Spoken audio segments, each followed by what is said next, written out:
প্রিয় চিকিৎসকবৃন্দ, আমি ডাক্তার মেহেদী হাসান লেমন।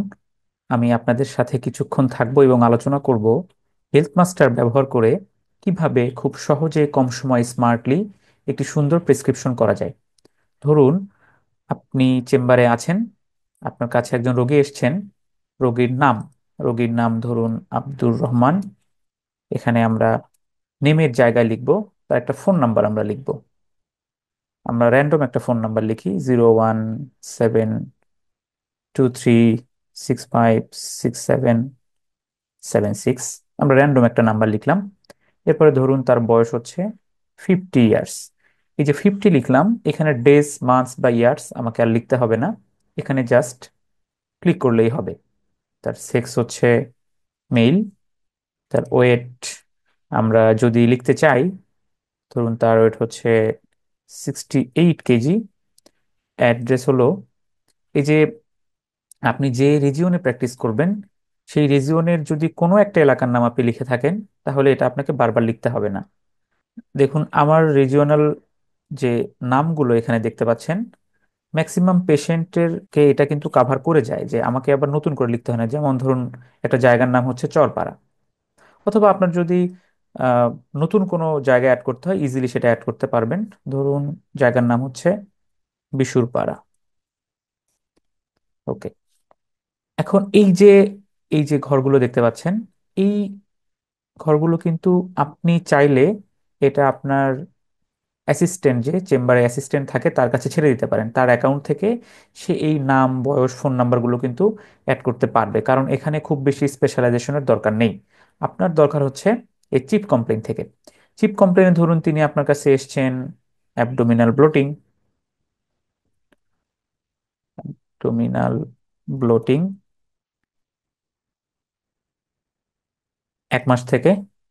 এই যে ওয়ান লেখার পরে আপনার কিন্তু ডে, মান্থস, ইয়ার্স এগুলো আর লেখার দরকার নেই, জাস্ট ক্লিক করলেই হবে।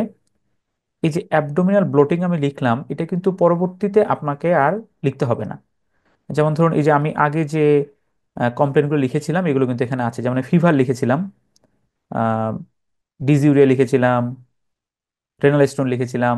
যদিও এগুলো সবগুলোই আসলে চিফ কমপ্লেন না, এগুলো অনেকগুলো ডায়াগনোসিস সরাসরি লেখা ছিল। ধরুন আমি ফিভারটা লিখবো, ফর 7 ডেজ, 7 ডেজ। ধরুন তিনি হচ্ছে ডায়াবেটিক এবং হাইপারটেনসিভ। আপনাকে হাতে লিখতে হবে না, জাস্ট ক্লিক করলেই হবে। এই যে কয়েকটা কোমরবিডিটিস এখানে দেয়া আছে, এর বাইরেও কিন্তু কোমরবিডিটিস থাকতে পারে, সেক্ষেত্রে আপনি এখানে অ্যাড করতে পারেন। যেমন তার যদি প্রি এক্সিস্টিং আর এ থাকে, এটা আপনি অ্যাড করতে পারবেন। ড্রাগ হিস্ট্রি, যেহেতু পেশেন্ট ডায়াবেটিক এবং হাইপারটেনসিভ, সে নিশ্চয়ই কোনো একটা ড্রাগ খায়, ধরে নিচ্ছি তিনি হলো অ্যাঞ্জিলক খান। অ্যাঞ্জিলক। এখানে আমাদের বাংলাদেশে অ্যাভেলেবল মোটামুটি সব ধরনের ড্রাগ এখানে অ্যাড করা আছে ড্রাগ ডাটাবেজে, এবং এটা প্রত্যেক মাসে একবার আপডেট করা হয়।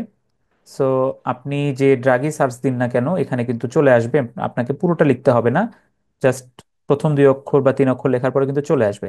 আপনি চাইলে আপনি কিন্তু এখানে ডোজটাও লিখতে পারেন, যেমন অ্যাঞ্জিলক উনি সকালে খেতে পারেন, দুপুরে খেতে পারেন, অথবা রাতে খেতে পারেন।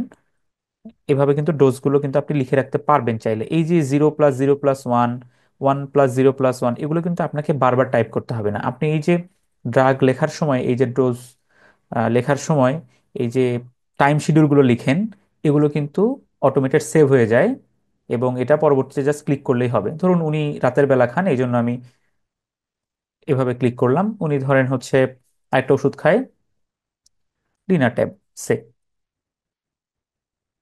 লিনাটেব, লিনাটেব খায়। উনি কখন খান এটা? ধরুন উনি খায় হচ্ছে এটা দুপুরে। আচ্ছা, যদি পেশেন্ট ফিমেল হয় এবং আপনার যদি মনে হয় উনি এখানে এলএমপি দরকার আছে, তাহলে আপনি কিন্তু এলএমপি এখান থেকে লিখতে পারবেন। যেমন ওনার ধরুন এলএমপি ছিল 1 জানুয়ারি, এবং আপনি যদি চান এখানে ক্লিক করলে সরাসরি ইডিডি চলে আসবে। যেহেতু উনি মেল পেশেন্ট, সেহেতু আমাদের এটা দরকার নেই, জাস্ট আপনাদের দেখানোর জন্য বললাম। এবার আসি হচ্ছে এক্সামিনেশন। এক্সামিনেশনে আপনি ধরেন তার বিপি পেয়েছেন 120/80, পাস 84, জন্ডিস নেই, অ্যানিমিয়া নেই, টেম্পারেচার নর্মাল। আমার মনে হচ্ছে যে এনার SpO2 দরকার নেই, এই জন্য আমি মেজার করি নাই। এবং সবগুলো কিন্তু অপশনাল, আপনি চাইলে একটাও না লিখতে পারেন, এবং চাইলে আপনি অ্যাড করতে পারেন। যেহেতু পেশেন্টের বয়স আমরা দেখতে পাচ্ছি এখানে 50, আসছেন হচ্ছে অ্যাবডোমিনাল ব্লোটিং বা ডিসপেপসিয়া নিয়ে, এই জন্য তার আমার লেফট সুপ্রাক্লাভিকুলার লিম্ফ নোডটা দেখা ইম্পর্টেন্ট। কিন্তু এখানে কিন্তু আমাদের এখানে দেয়া নেই, সেটা আমরা এখানে অ্যাড করতে পারবো, যেমন এটাকে বলে ভার্কোস গ্ল্যান্ড। ভার্কোস গ্ল্যান্ড অ্যাবসেন্ট, এখন নাই আর কি, নট পালপেবল। সিস্টেমিক এক্সামিনেশন এখানে দেখা যাচ্ছে আমাদের মেইনলি এখানে দরকার per abdomen, epigastric tenderness or lump absent. আপনি চাইলে এগুলো এক্সামিনেশন ফাইন্ডিং লিখতে পারেন, অথবা না চাইলে না লিখতে পারেন দরকার হলে। যেমন এই পেশেন্টের যে ইনভেস্টিগেশন আমরা দিব, আমরা চাইলে কিন্তু ইনভেস্টিগেশন লিখতে পারি এখানে, ধরুন আমি CBC লিখবো। কিন্তু আমরা এখানে যেটা করেছি সেটা হচ্ছে এই যে ইনভেস্টিগেশন, ম্যাক্সিমাম ডিজিজের ইনভেস্টিগেশন টেমপ্লেট আমরা তৈরি করে দিয়েছি। যেমন আমরা যদি আহ, একটা বলি যে চেস্ট পেইনের একটা ইনভেস্টিগেশন আমরা লিখবো, যে chest pain, central chest pain, peripheral. আমরা কিন্তু ক্লিক করলেই সেন্ট্রাল চেস্ট পেইন আসলে আমরা কি কি পরীক্ষা দেই নর্মালি, এরকম আমরা এটা কিন্তু দিয়ে রেখেছি। আপনি চাইলে এগুলো কিন্তু আবার, আপনার মনে হচ্ছে না এই পেশেন্টের আমার RBS দরকার নাই বা RBS করা আছে, আপনি অমিট করে দিতে পারবেন। এবং চাইলে আপনি নতুন ইনভেস্টিগেশন অ্যাড করতে পারবেন। ধরুন আপনি চাইলে এখানে আপনি কোনো একটা ল্যাবের নাম নির্দিষ্ট করে দিতে পারবেন, যেমন পপুলারে যদি দেন, এই যে আমরা পপুলার লিখে রাখছি। এখানে ইস্যু হচ্ছে যে আপনি যে ডায়াগনস্টিক সেন্টারের নামই লিখবেন এটা কিন্তু পরবর্তীতে সাজেশনে থেকে যাবে। আমি আগে পপুলার লিখেছিলাম, এই জন্য এখানে পপুলার এসছে। এবং আপনি চাইলে এখানে ডিসকাউন্ট লিখে রাখতে পারেন 30%। এবং আপনি আপনার যে প্রফেশনাল ডায়াগনোসিস সেটা কিন্তু এখানে লিখতে পারেন। ওনার আমার ডায়াগনোসিস হচ্ছে HTN, লেখাই ছিল DM, পুরোপুরি না লিখলেও হয়তো, সাথে নন আলসার ডিসপেপসিয়া সে। আমরা যেহেতু 50 বছরের বেশি একজন মানুষ ডিসপেপসিয়া নিয়ে এসেছেন, আমাদের একটা প্ল্যান থাকতে পারে যে পেশেন্ট যদি ইমপ্রুভ না করে বা কোনো ডেঞ্জার সাইন আসে তাহলে আমরা তাকে এন্ডোস্কোপি করব। এই জন্য আমরা কিন্তু প্ল্যানে এটা লিখে রাখতে পারি। এবং আমরা একটি প্ল্যান রেখে রাখলাম যে এখানে তার এন্ডোস্কোপি আমরা পরবর্তীতে প্রয়োজন হলে করব। এবং এই যে এগুলো লিখলাম, এগুলো সবকিছুই কিন্তু অপশনাল। আপনি চাইলে ডায়াগনোসিস না লিখতে পারেন, প্ল্যান না লিখতে পারেন, এখানে ল্যাবের নাম না লিখতে পারেন, ডিসকাউন্ট না লিখতে পারেন, চাইলে কোনো ইনভেস্টিগেশন না দিতে পারেন। সবকিছুই অপশনাল। আচ্ছা, এখন ধরুন আমরা হচ্ছে নাম লিখবো ওষুধের। এখন আমরা কিন্তু যেটা করেছি সেটা হচ্ছে কমন সব ডিজিজগুলোর আমরা এখানে একটা ট্রিটমেন্ট টেমপ্লেট দিয়ে রেখেছি। যেমন ধরুন এই পেশেন্টের হচ্ছে নন আলসার ডিসপেপসিয়া, এই যে আমরা এখানে দিয়ে রেখেছি। এখানে ক্লিক করলে পুরো ট্রিটমেন্ট কিন্তু লেখা হয়ে যাবে এই জায়গায়।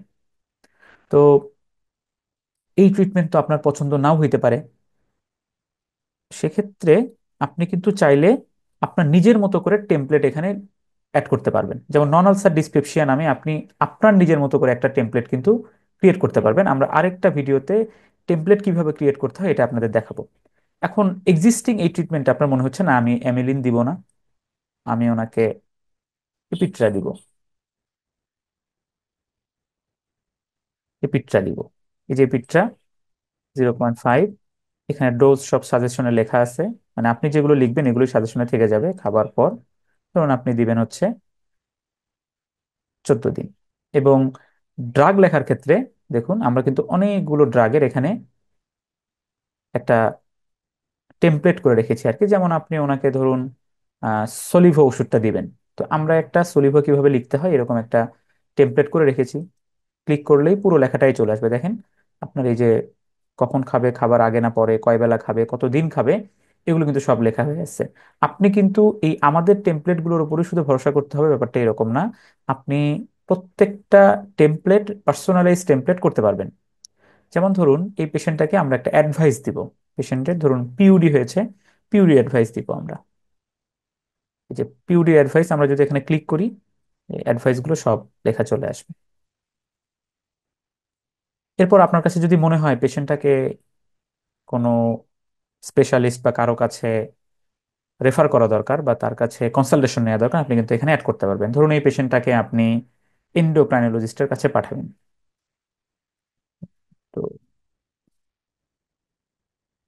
কার্ডিওলজিস্টের কাছে রেফার করবেন ফর কন্ট্রোল অফ ডায়াবেটিস। এরপর আপনি ধরুন এই পেশেন্টটাকে আপনি আসতে বলবেন হচ্ছে 2 সপ্তাহ পরে। কারণ আপনার ইচ্ছা মতো কাস্টমাইজ 2, 10, 12 দিন সবই লিখতে পারবেন। ধরুন আমি সহজে লিখি 2 সপ্তাহ পরে আসবেন, এবং আমি চাই উনি ফাস্টিং ব্লাড সুগার এবং 2 আওয়ার্স আফটার মিল এই ইনভেস্টিগেশন দুইটা করে আসুক, যেহেতু উনি ডায়াবেটিক। তাহলে আমরা লিখবো এফবিএস 2 আওয়ার্স এবিএফ, এগুলো করে দেখা করবেন। এই মোটামুটি আমরা একটা প্রেসক্রিপশন লিখলাম। এখন এই প্রেসক্রিপশনটা আমরা কি করতে পারি? এই প্রেসক্রিপশনটা চাইলে আমরা সেভ এবং প্রিন্ট করতে পারি একসাথে। আমরা চাইলে শুধুমাত্র সেভ করতে পারি, অথবা শুধুমাত্র প্রিভিউ দেখতে পারি। এখানে আরেকটা বাটন দেখা যাচ্ছে, save and print without header. এখানে হেডার কথার অর্থ হচ্ছে প্রেসক্রিপশনে আমরা আমাদের যে নাম, ডেজিগনেশন, এই ব্যাপারগুলো থাকে, আমরা চাইলে এই নাম, ডেজিগনেশন সহ প্রেসক্রিপশন প্রিন্ট করে রাখতে পারি, এবং ওই প্রিন্টেড পেজ আমরা প্রিন্টারে দিয়ে আমরা শুধুমাত্র নিচের অংশ মানে মেইন প্রেসক্রিপশন অংশটুকু প্রিন্ট করতে পারি। অথবা আমরা চাইলে পুরো সাদা পেজে নাম, ডেজিগনেশন সহ এই প্রেসক্রিপশনটা প্রিন্ট করতে পারি। আমি একটু আহ, দেখিয়ে দেব, আপনাদের কনফিউশন আরো ক্লিয়ার হয়ে যাবে। ধরুন আমরা হচ্ছে save and print without header এরকম একটা প্রিভিউ দেখবো আমরা, কেমন দেখা যায় দেখতে। এই যে আমরা দেখলাম, এটা হচ্ছে আমরা যদি প্রিন্ট করি এখন, তাহলে এই অবস্থায় এই যে আমাদের যে হেডার, এই লেখাগুলো সহ প্রিন্ট হবে। তার মানে আমাকে এটা প্রিন্ট করতে হবে একদম হোয়াইট পেজে, যেরকম একটা প্রেসক্রিপশন দেখা যাবে।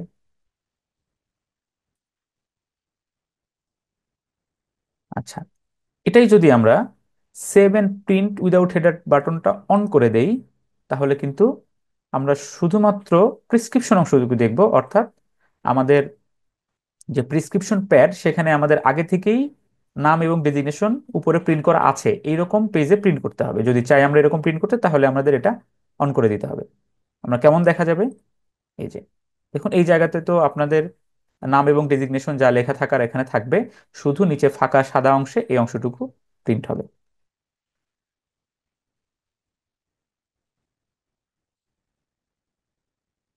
এখন আমরা যদি মনে করি যে এই প্রেসক্রিপশনটা আমরা প্রিন্ট করব না, শুধুমাত্র সেভ করে রাখবো, তাহলে এটাকে এখানে আমরা সেভ করে রাখতে পারি। আর যদি মনে করি যে আমরা না এখন প্রিন্ট করব, তাহলে এখানে ক্লিক করলে এখানে এরকম একটা প্রেসক্রিপশন, প্রিন্ট বাটনে ক্লিক করলে প্রিন্ট হয়ে যাবে। আমরা এখানে প্রিন্ট করছি না আপাতত। ধরুন আমি প্রেসক্রিপশনটা শুধুমাত্র সেভ করে রাখলাম বা সেভ এন্ড প্রিন্ট দিলাম, তাহলে কিন্তু এই যে এখানে আমরা একটা ফোন নাম্বার লিখেছিলাম, এই ফোন নাম্বার ইউজ করে এই সাইট বা অ্যাপে যে ওই পেশেন্ট কিন্তু এই প্রেসক্রিপশনটা দেখতে পারবে এবং ডাউনলোড করতে পারবে এবং প্রিন্ট করতে পারবে। ধরুন এই প্রেসক্রিপশন যাকে আমরা দিলাম, এই পেশেন্টটা আমাদের কাছে আবার আসলেন 2 সপ্তাহ পরে। তাহলে এই পেশেন্টের প্রেসক্রিপশনটা আমরা খুব সহজে বের করতে পারবো। আমরা এখানে যে সার্চ পেশেন্ট অংশে, এখানে যদি তার আমরা নাম অথবা ফোন নাম্বার দিয়ে সার্চ করি, তাহলে কিন্তু আমরা ওই পেশেন্টটাকে সহজেই খুঁজে পাবো। যেমন পেশেন্টের নাম ছিল আব্দুর রহমান। এই যে আব্দুর রহমান, এরকম একটা ফোন নাম্বার ছিল। এখানে ক্লিক করলে আগের পূর্ণ প্রেসক্রিপশনটা কিন্তু আপনার কাছে চলে আসছে। আপনি চাইলে তখন ধরুন এই ওষুধটা বাদ দিয়ে দিবেন, এটা বাদ দিয়ে দিবেন, অথবা তার সাথে আরেকটা ওষুধ অ্যাড করবেন, অ্যামিলিন। খুব সহজে অ্যাড করতে পারবেন। তাহলে একটা পেশেন্ট যখন, ক্রনিক যে পেশেন্টগুলো আসে আমাদের কাছে, দেখা যায় যে তাদের ক্রনিক ডিজিজ, হাইপারটেনশন, ডায়াবেটিসের অনেকগুলো ওষুধ কিন্তু তাদের সবসময় লাগে। এগুলো আমাদের বারবার কিন্তু আর লিখতে হবে না। এভাবেই আমরা কিন্তু খুব সহজেই একটা প্রেসক্রিপশন করতে পারি। এবং আমরা যখন বেশ কিছু প্রেসক্রিপশন করে ফেলবো, আমরা যখন বেশ ভালো মতো ওরিয়েন্টেড হয়ে যাব, তখন কিন্তু আমাদের একটা প্রেসক্রিপশন করতে মাত্র 1 থেকে 2 মিনিট সময় লাগবে। যেহেতু আমাদের প্রেসক্রিপশন লিখতে সময় বেঁচে যাবে প্রায় 3 থেকে 5 মিনিট, এই সময়টাতে আমরা কিন্তু পেশেন্টের সাথে কথা বলতে পারবো, ইন্টারাকশন করতে পারবো, এবং পেশেন্টের সাথে বেশি কথা বলার মাধ্যমে, পেশেন্টের সাথে বেশি ইন্টারাকশন করার মাধ্যমে পেশেন্টের এমপ্যাথি, সিম্প্যাথি এসব আমরা যখন পেশেন্টের প্রতি প্রদর্শন করব, তখন কিন্তু পেশেন্টের আমাদের উপর আস্থা বাড়বে, এবং আপনার প্র্যাকটিস ইনশাল্লাহ আরো ভালো থেকে আরো বেশি ভালো হতে থাকবে। এই হচ্ছে আমাদের আজকের ভিডিও, শুধুমাত্র প্রেসক্রিপশন কিভাবে করতে হয়। এছাড়াও প্রত্যেকটা অংশের জন্য আমরা আলাদা আলাদা ভিডিও আপনাদের জন্য আনবো। ধন্যবাদ সবাইকে।